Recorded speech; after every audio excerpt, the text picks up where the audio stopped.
Hello दोस्तों, स्वागत है आपका मेरे YouTube channel let's study with Poonam में, जिसमें हम जीके जीएस से रिलेटेड टॉपिक के बारे में चर्चा करते हैं और नए नए विषयों को खोज कर लाते हैं। आज हम बात करने वाले हैं ट्रैकोमा के बारे में। भारत ने अंधेपन का कारण बनने वाले ट्रैकोमा को हरा दिया है और ये कबूल करने में WHO को 7 साल का समय लगा। अब जानते हैं ये समय क्यों लगा। भारत ने 7 साल पहले ट्रैकोमा बीमारी को समाप्त कर दिया था, जो एक संक्रामक बीमारी है। बावजूद इसके वर्ल्ड हेल्थ ऑर्गेनाइजेशन ने इसे स्वीकार 7 साल बीतने के बाद किया है। अब भारत 20 अन्य देशों के साथ शामिल हो गया है। ट्रैकोमा के प्रमुख कारण और इससे जुड़ी सावधानियों पर भी ध्यान देने की आवश्यकता है। सबसे पहले हम जानते हैं कि ट्रैकोमा क्या है।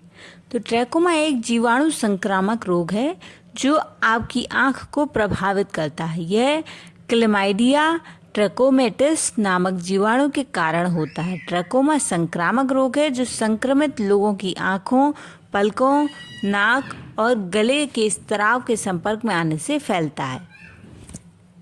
शुरुआत में ट्रैकोमा की वजह से आपकी आंखों, पलकों में हल्की खुजली और जलन हो सकती है। फिर आपको पलकें सूजी हुई प्रतीत होंगी और आंखों से मवाद निकल सकती है। अनुपचारित ट्रैकोमा से अंधापन भी हो सकता है। ट्रैकोमा दुनिया भर में अंधेपन का सबसे बड़ा रोकथाम योग्य कारण है। ट्रैकोमा के ज़्यादातर मामले अफ्रीका के गरीब इलाकों में होते हैं। यहाँ सक्रिय बीमारी वाले 85% लोग रहते हैं। जिस इलाके में ट्रैकोमा प्रचलित है वहाँ 5 साल से कम उम्र के बच्चों में संक्रमण की दर 60% या उससे ज़्यादा हो सकती है। शीघ्र उपचार से ट्रैकोमा की जटिलताओं को रोकने में मदद मिल सकती है। अब जानते हैं हम ट्रैकोमा के लक्षण के बारे में। तो ट्रैकोमा के संकेत और लक्षण आमतौर पर दोनों आँखों को प्रभावित करते हैं और इसमें शामिल हो सकते हैं। आँखों और पलकों में हल्की खुजली या जलन हो सकती है। आँखों में बलगम या मवाद युक्त स्राव हो सकता है। पलकों की सूजन हो सकती है। प्रकाश संवेदनशीलता हो सकती है।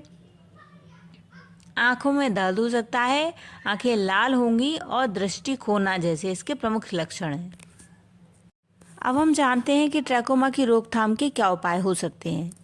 यदि आपको एंटीबायोटिक्स या सर्जरी से ट्रैकोमा का इलाज किया गया है तो पुनः संक्रमण हमेशा चिंता का विषय है। अपनी सुरक्षा और दूसरों की सुरक्षा के लिए सुनिश्चित करें कि आपके परिवार के सदस्यों या आपके साथ रहने वाले अन्य लोगों की स्क्रीनिंग की गई है और यदि आवश्यक हो तो ट्रैकोमा के लिए उपचार किया गया है। ट्रैकोमा दुनिया भर में हो सकता है, लेकिन अफ्रीका, एशिया, लैटिन अमेरिका और मध्य पूर्व और प्रशांत रिम में यह अधिक आम है। जब आप उन क्षेत्रों में हो जहां ट्रैकोमा आम है तो अच्छी स्वच्छता का अभ्यास करने में अतिरिक्त सावधानी बरतें, जिससे संक्रमण को रोकने में मदद मिल सकती है। स्वच्छता रखने के निम्न तरीके हो सकते हैं। चेहरा धोना या हाथ धोना। चेहरा या हाथों को साफ रखने से पुनः संक्रमण के चक्र को तोड़ने में मदद मिल सकती है।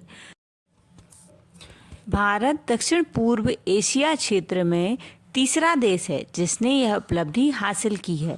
इससे पहले म्यांमार और नेपाल भी दक्षिण पूर्व एशिया क्षेत्र में ट्रैकोमा को समाप्त करने वाले देश बन चुके हैं।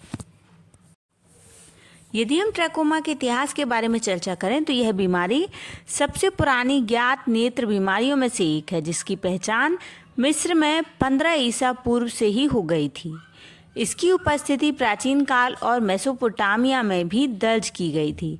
ट्रैकोमा एक समस्या बन गया क्योंकि लोग भीड़ भाड़ वाली बस्तियों, कस्बों में चले गए जहाँ स्वच्छता इतनी नहीं थी।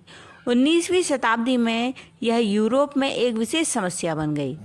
मिस्र के अभियान और नेपोलियन युद्धों के बाद यूरोप के सैन्य बैरकों में ट्रैकोमा बड़े पैमाने पर फैल गया और सैनिकों के घर लौटने पर कस्बों में रहने वालों में फैल गया। कड़े नियंत्रण उपाय पेश किए गए और 20वीं सदी की शुरुआत तक यूरोप में ट्रैकोमा को अनिवार्य रूप से नियंत्रित कर लिया गया था। हालांकि 1950 के दशक तक इसके मामले सामने आते रहे हैं। आज ट्रैकोमा के अधिकांश पीड़ित अफ्रीका, मध्य पूर्व और एशिया के अविकसित और गरीबी से त्रस्त देशों में ही रहते हैं।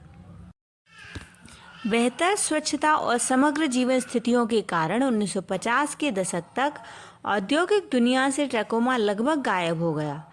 हालांकि यह आज भी विकासशील दुनिया को परेशान कर रहा है। ट्रैकोमा का आर्थिक बोझ बहुत बड़ा है। ट्रैकोमा की वैश्विक अनुमानित लागत हर साल 2.9 और 5.3 बिलियन अमेरिकी डॉलर के बीच बताई गई है। तो इस वीडियो में हमने दोस्तों ट्रैकोमा से संबंधित जानकारी के बारे में चर्चा की है। यदि वीडियो हमारा पसंद आए तो चैनल को लाइक, शेयर और सब्सक्राइब जरूर करें। धन्यवाद दोस्तों।